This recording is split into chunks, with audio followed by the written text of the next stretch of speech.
Hey, peace world. Wood here. Little pay me no mind, sports and entertainment. Uh, I'm not I throw it out there from the jump. I'm not an elite expert football guy, NFL or college, really. Just some random thoughts. Looking at what's going on with a bunch of the Instagram accounts that follow the Commanders, even the official Commanders page. Seems like everybody it has been impressed. The overall reception of new first year GM Adam Peters. Seems like everybody is pretty cool with his handling, his leadership of this year's free agency period. Um, and for the most part, I like what I see. Um, I'll run through some, the 14. So he's added 14 free agents and re-signed two players in Jeremy Reeves and wideout Jamison Crowder. Not no problem with Reeves and Crowder. Good roster guy, at least Crowder. I think good roster guy, probably in the punt return, maybe kickoff as well. Really reliable. Then he can do some things in the slot. Not a lot of wear and tear on the guy, I don't think. But the 14 free agents,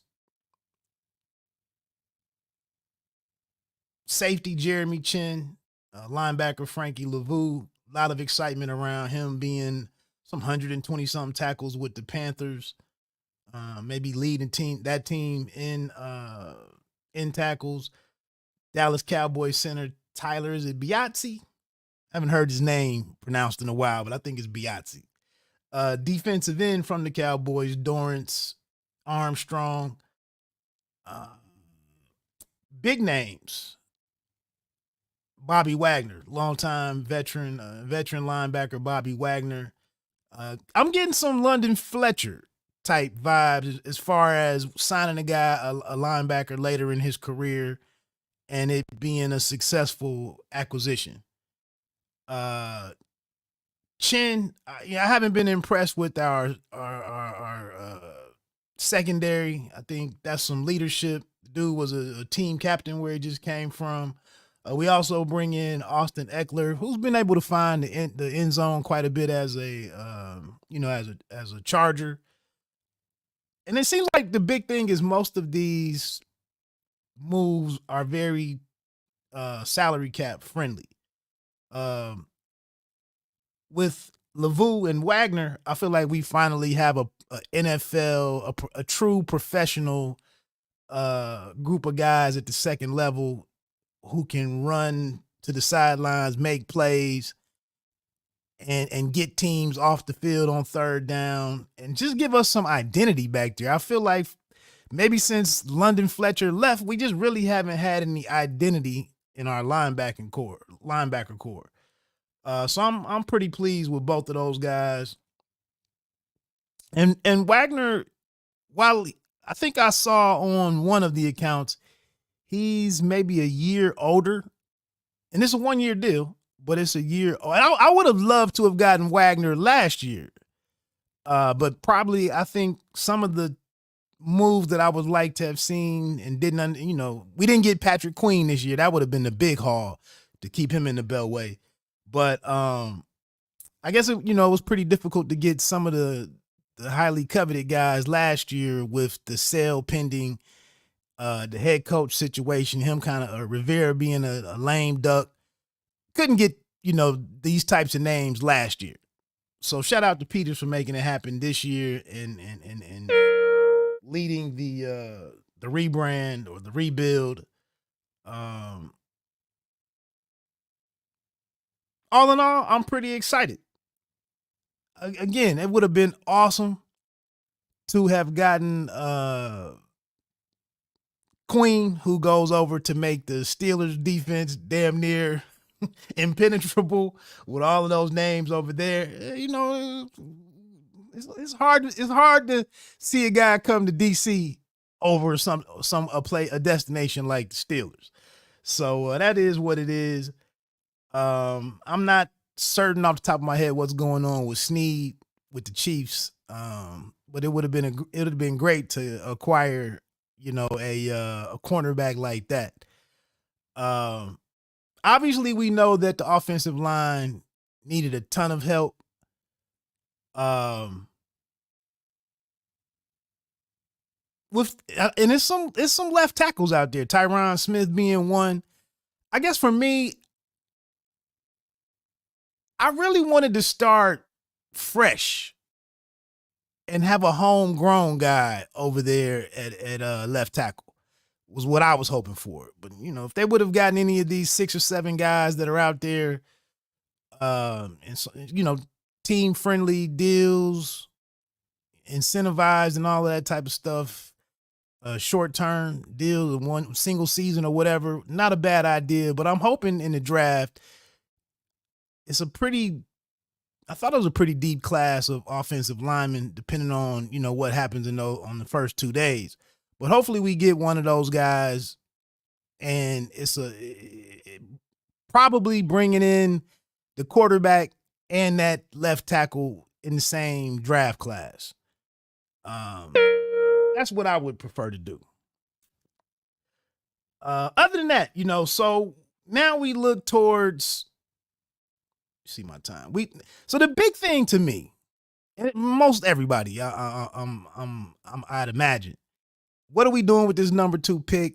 In some ways, it looks like the move is increasingly shifting towards Jayden Daniels, the LSU quarterback.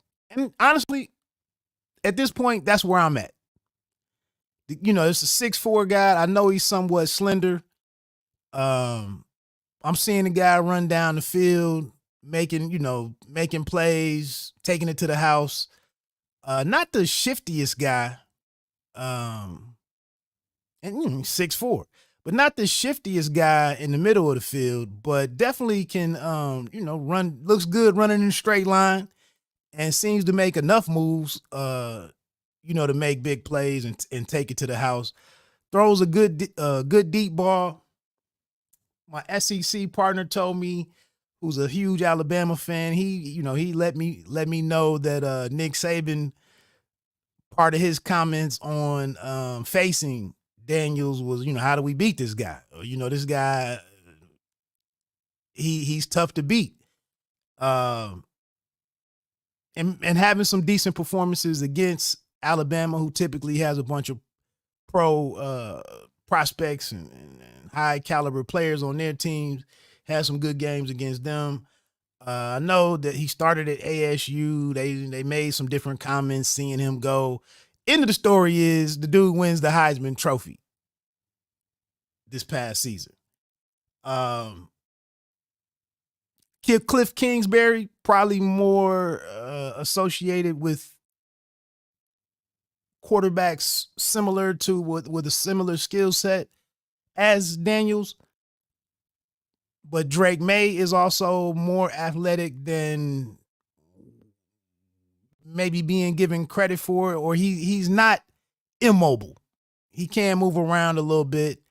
The times that I did see Drake May, he didn't jump off the screen for me. But again, I'm not a talent evaluator, a scout, or none of that. Some guys like Louis Riddick, whose input I respect, he's big on Daniels. It's a couple other NFL analysts and experts, former players, as well as just longtime media guys. I think Orlovsky might be another guy. But a lot of guys are just saying, like, Daniels, you could take Daniels over Williams, Caleb. I'm hearing that increasingly. So honestly, as a fan of the Commanders, I'd be happy whether it's May, not my first choice, or Daniels. I'd be equally optimistic moving forward. I just think at this point, Daniels we might really have something with him. At least, May could end up being the better player after 10 years, and Daniels could be the best guy first 2 or 3 years, maybe. So I don't know. It's not my decision. I'm trusting in Adam Peters. But again, you look at all the guys that Cliff Kingsbury has been the offensive coordinator for, and there's been some success. There's been some playoff appearances with Kyler Murray. He orchestrated the offense for Patty Mahomes, the Texas Tech. He was in USC with Caleb Williams, and he's had some this air raid offense, whatever. I'm for him pairing up with Daniels, and let's go. And again, with more and more people on TV that I see, and that's the thing, these guys, they can say Daniels all day, Daniels. And then if it goes sideways, nobody ever remembers and holds their feet to the fire. Whereas if Peters messes up this number 2 pick as badly as with him being a part of the chain of command in Frisco with the Trey Lance drafting, that didn't go so well. Hopefully, now Peters being the man. And I don't know what Peters' contribution or input was in that decision with Trey Lance, the trades that they would and picking him, how they evaluated I don't know. But we got to get this number 2 pick right. And if we go, it appears we will be going quarterback. That dude needs to be on the team for 10 or 12 years. He definitely needs to get to that extension on a high note. And it'd be lovely to get in that situation where in years 2 and 3, where we're in that ideal situation where you have a young quarterback on that rookie deal, outperforming that rookie deal, and you can make that decision. Hey, we got to go pay whatever, get them key pieces in here because we're a contender. That's the ideal situation every team wants to find themselves in that second and third year with a young starter, a top 5, top 3 guy. So I'm optimistic about that. Lastly, I'll just get over to, I continue to look at Sam Howell.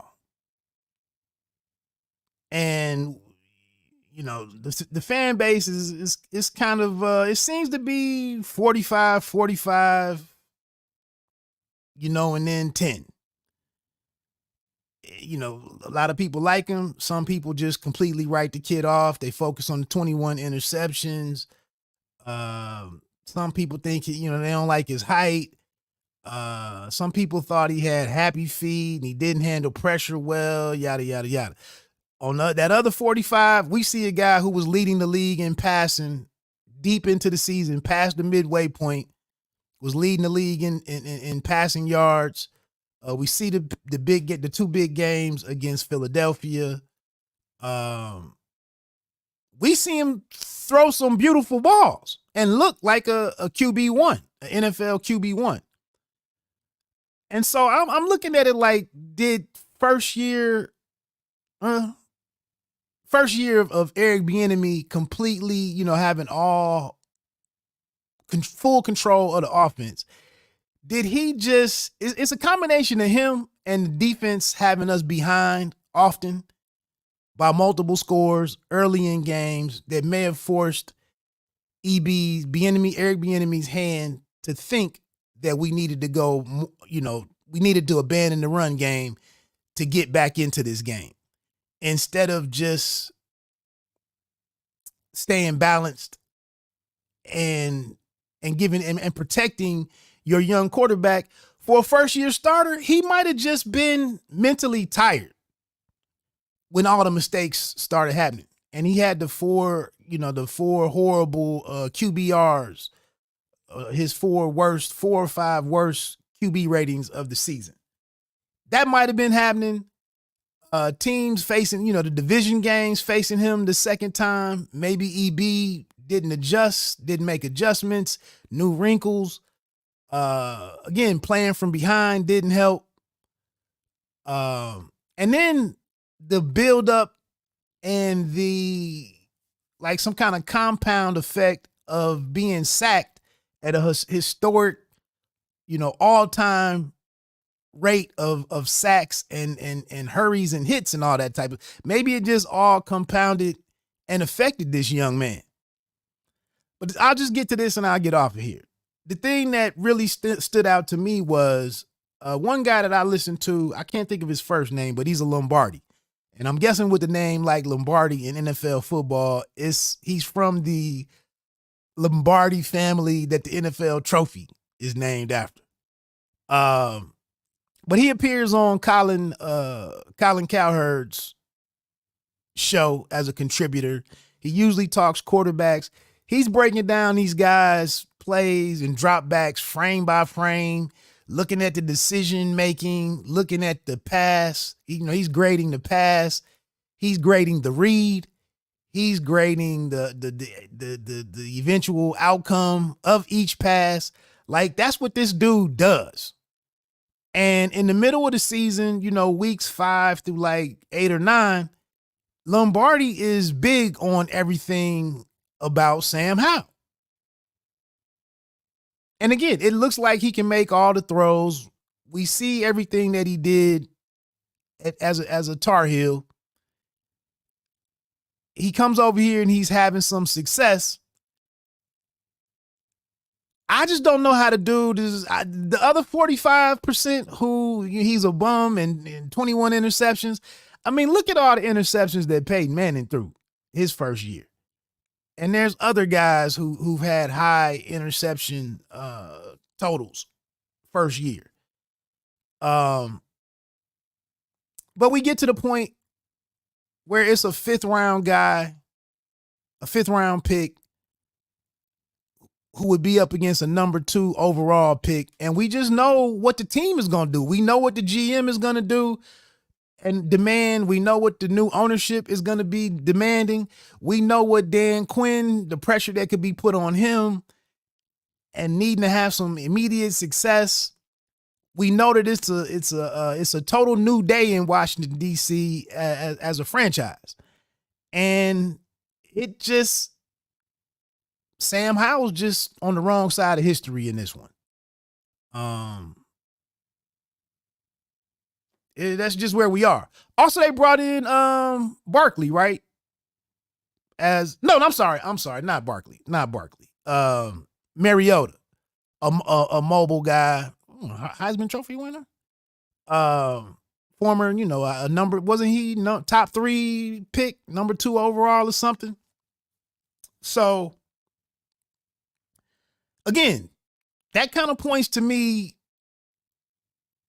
you're bringing in number 2 to play after a number 1 and more in the skill set of Jaden Daniels.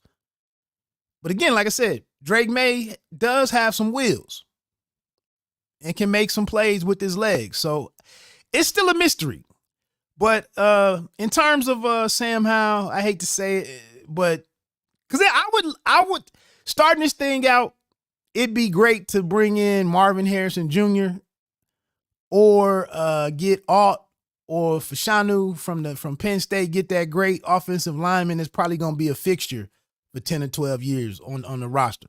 And maybe, an all-pro guy, have an Orlando Pace-like career. I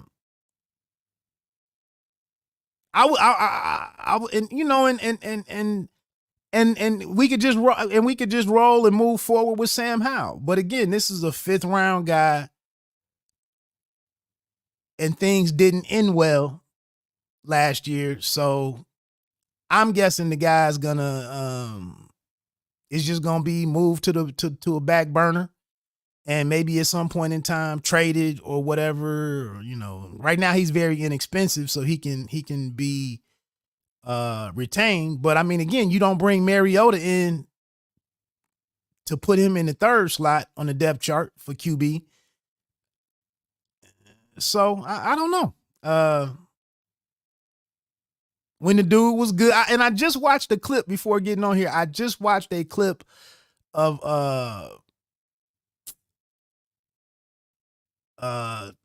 Jason Kelce and his podcast with his brother. And Kelce, you know, in the two talking about how in the 2 games against the Commanders, he thought the world of how, you know, so there's that. But again, I think it's going to be I definitely foresee them drafting a QB, probably Daniels, and we'll move forward with a complete new day. It's just that's the way things happen in the NFL. So that's my thoughts on it. You know, improve the offensive line, go with Howell and more, you know, a second year guy and the rookie year experience, a new emphasis on the run game with B-Rob and Eckler as a third down, or change of pace or whatever, you know, and let's go. That doesn't look like the direction we're going in. We'll see. Daniel's bringing in a lot of experience, though, you know, as a 3-year starter. And like I said, a Heisman Trophy winner. Playing, doing big things in the SEC. May in the ACC, kind of a lackluster last year you know, as a Tar Heel. We'll see. Hey, you don't have to be great to start, but you have to start to be great. I'm up out of here. Peace.